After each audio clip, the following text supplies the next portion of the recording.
What is going on, Drop Services? Dylan Sigley here. Just a quick video today to answer a few questions for you. I've got a bit of a Q&A going on. I've got a bunch of questions down here on my laptop out of the scene, and if I do sound a little bit sick at the moment, I just have a bit of a cold. Nothing too serious, don't worry, you can't get infected over the camera.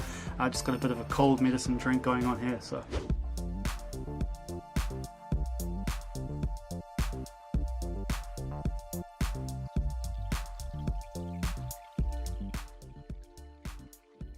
Before we get into it, I just want to say congratulations to a lot of the Drop Servicing Blueprint students this week.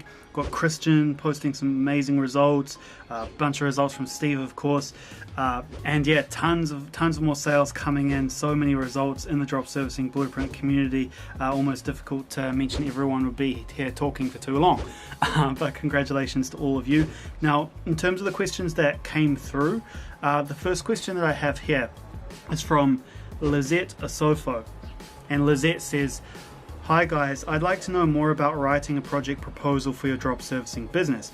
How would you go about writing one, and what's the purpose? I did some Googling on it, but I'm still a bit confused."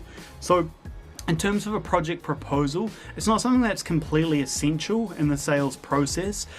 When I first started out, I was using proposals, and then basically about a year into it, I just kind of gave up on them. I didn't really see a major difference in it, but I do know a lot of drop services do deploy proposals in their sales process. Now, essentially what a proposal is just laying out everything that you're proposing in terms of a project with the client. So you want to include things in terms of the project scope, what's included, what's not included, the project timelines, how long it's going to take for each stage, what the deliverables will be, what you're actually going to send to the client, and then of course some typical sales things like features and benefits to break down why they specifically need the service for their business, and just to basically help the person that you're talking to, the prospect, gain enough understanding over the project so they can then sell it forward into their teams. Because usually in these companies, it's not just the person that you're talking to on the phone or communicating with over Facebook, whatever it may be, whatever your sales process includes. It's more about convincing the entire business, because usually these individual people that you're speaking to are a part of a team, and the team itself is what makes the decision when it comes to working with you. So the proposal is really just a catalyst to give the person you're talking to some ammunition to convince the other people in their team that they need the service. Now, just in case you were meaning project onboarding questionnaire, so the questionnaire that you send to a potential client once they've made a purchase, I'll break that down for you as well. So there's really two ways that you can find a good project questionnaire. Basically the way you're going to gather all of the information you need from a new client to be able to deliver the service. The first way is to talk to competitors, try and backward engineer the competition, figure out what their questionnaires are, and then send those questionnaires, and then basically take the information from your competitor's questionnaire and recreate one for your own business. Now, the second way, which is usually a lot easier because you don't need to get on calls and pretend you're going to buy something and ask for the questionnaires and all of that, is just to talk to your freelancers. Ask your freelancers what information do they need in order to begin a project, deliver a project, and that way you can build out the questionnaire based on all of the information that your freelancing or delivery team will need. The next question we have here is from Arish Saeed. "Can you let me know what should I keep the prices for the following?" Now he lists a range of different services, and he's asking the pricing for those services, but the problem with that is pricing is subjective. You set your own prices. Some people have lower prices and higher prices for the exact same package, the exact same service. So it just comes down to what your offer is and how you structure that offer.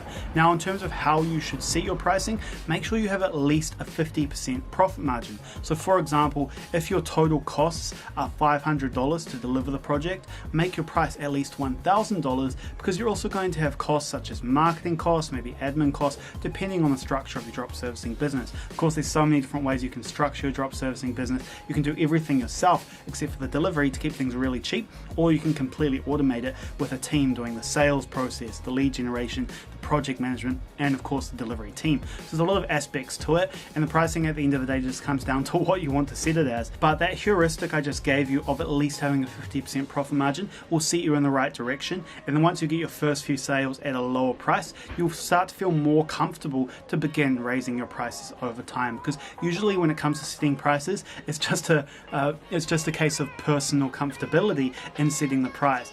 So over time, you'll find you'll be able to increase your prices higher and higher. But on top of that heuristic, you also just want to look at what your competition is charging and look at what your freelancers are charging for a specific set of project specifications. For example, let's take animated videos. You might have a 60-second video, and then you're going to take that style and those set specifications and ask a bunch of freelancers, a bunch of competitors, what they would charge for that specific set specification. Because obviously, if you don't give them specifications, they're going to give you pricing all over the place. If you have set specifications for a project, then you're going to know that the pricing that you're getting from all of these competitors and freelancers is actually related to that set of specifications. So you know that if you price that set specification or package, you're going to have a pretty accurate pricing.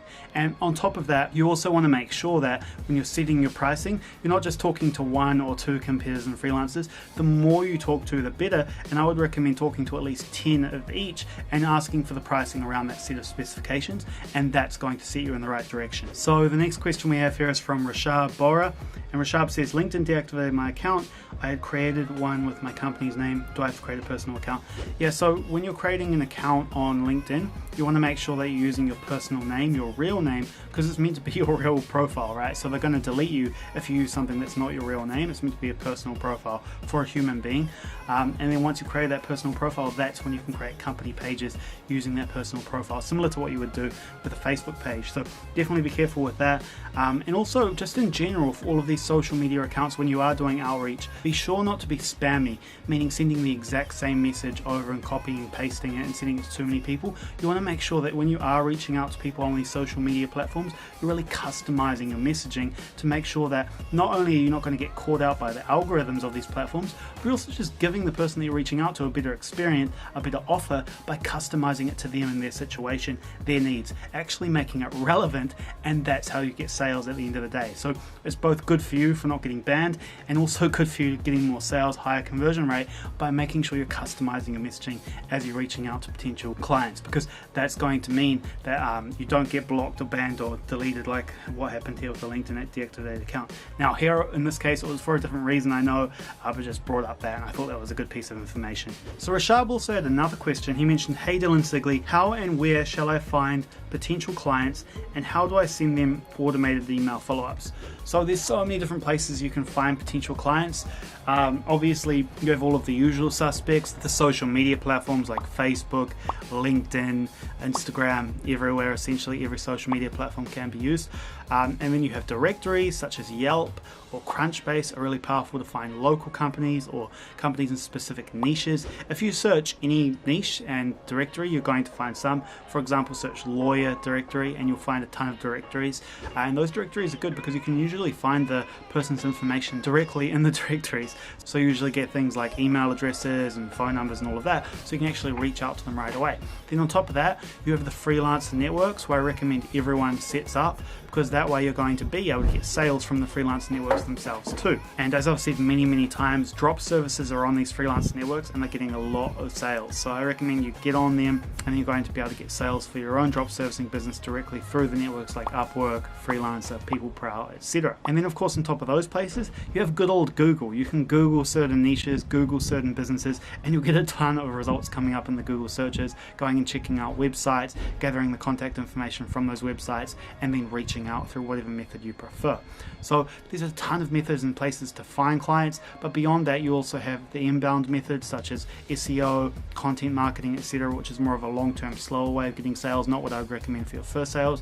And then of course paid advertising, which I would only recommend getting into once you've actually tested out your offer and you know that it's converting, because the whole philosophy that I have when starting any new business is trying to get your sales at the lowest cost possible. And while it might take a little bit more time, a little bit more effort than, for example, just spending $10,000 in paid advertising, you're going to end up getting more results and better results at a lower price. So for example, you can just reach out to companies' Facebook pages. Even if you had no website, you can reach out with an offer, and if you have the ability to deliver that offer, you're going to get sales eventually. It just comes down to making that offer in the cheapest way possible and consistently making offers every day, and at some point you're going to get there. And then once you have a few clients that are paying you month after month, you're good to go, right? So you just want to get that consistency. And remember as well, it's not just about blasting out volume of offers, you also want to be testing which offers are the best, and the way you do that is by writing at least one offer every week, and then from there sending the offer out, and you can easily see what offers are getting the most replies,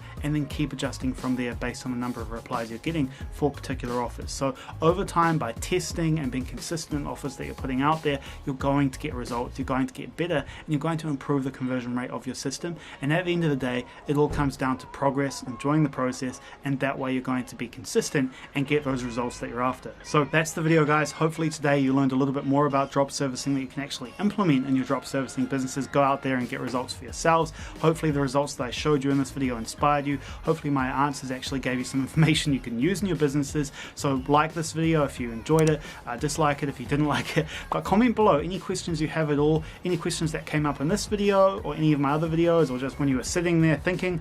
Comment below any questions you have, and I'll answer those questions in an upcoming Q&A video.